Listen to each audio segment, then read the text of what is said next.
Sa pag-alis nga po mga idol ni Coach Chot Reyes bilang head coach ng Gilas Pilipinas, aalamin nga po natin ngayon dito sa ating panibagong video kung sino nga ba ang posibleng papalit sa kanya. Pag-uusapan na rin natin ngayon ang balitang nakita nga po sa world stage ang halaga ni Renz Abando sa Gilas Pilipinas at ang balitang no Dwight Ramos para sa Asian Games. Kaya mga idol, tara!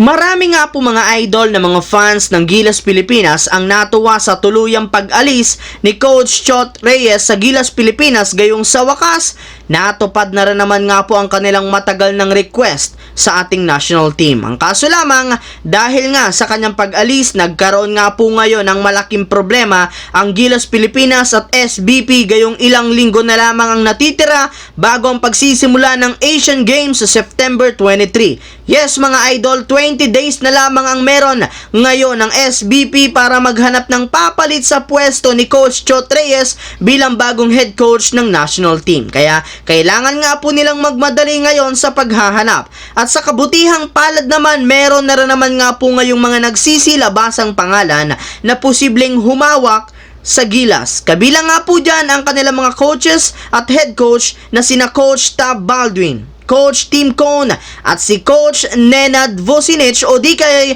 kumuha sila ng ilang mga European basketball coach na kayang magpalakas at magpa-improve sa sistema ng Gilas Pilipinas. Pero dahil nga meron na lamang 3 linggo ang Gilas Pilipinas para maghanda, ay si Coach Tim Cone na lamang nga po ang pinakakarapat dapat na manguna sa Gilas Pilipinas sa darating na Asian Games. And speaking of Asian Games mga idol, sinabi nga po ni Dwight Ramos sa harap mismo ng media na hindi siya maglalaro sa Asian Games para sa Gilas Pilipinas.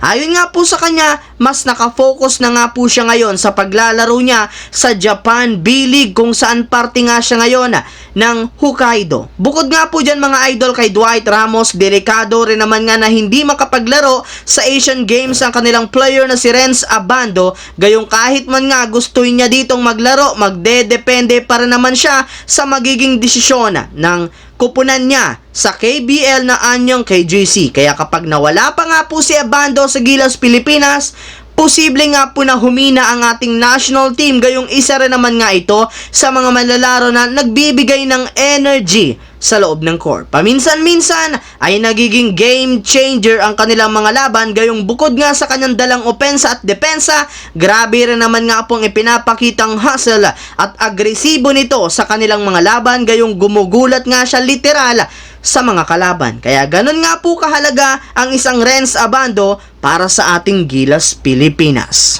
Ang videong ito mga idol ay hatid sa inyo ng Aurora Game, isang play-to-earn mobile app na kung saan pwede kang kumita habang nag-e-enjoy ka. Maraming mga games dito mga idol, gaya ng color game na alam kong siguradong mananalo kayo, Dragon versus Tiger na simple lang pipili ka lang kung Dragon ba o Tiger ang mananalo. Meron ding toss a coin na alam kong alam nyo na, at marami pang iba. Sobrang dali lang mag-register, gamit lang ang iyong mobile number, hintayin ang verification code at gumawa ng password. Madali lang din mag-cash in at pag panalo, cash out agad gamit ang iyong GCash account. Kaya ano pang hinihintay nyo mga idol?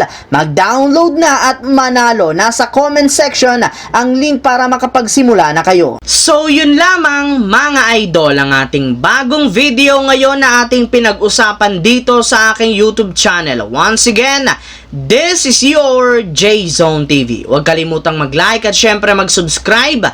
Pindutin ang notification bell sa akin channel para lagi kayo maging updated sa mga videos na pinapalabas ko. I-follow, bisitahin at i-like ang ating Facebook page, J-Zone TV. Thanks for watching mga idol.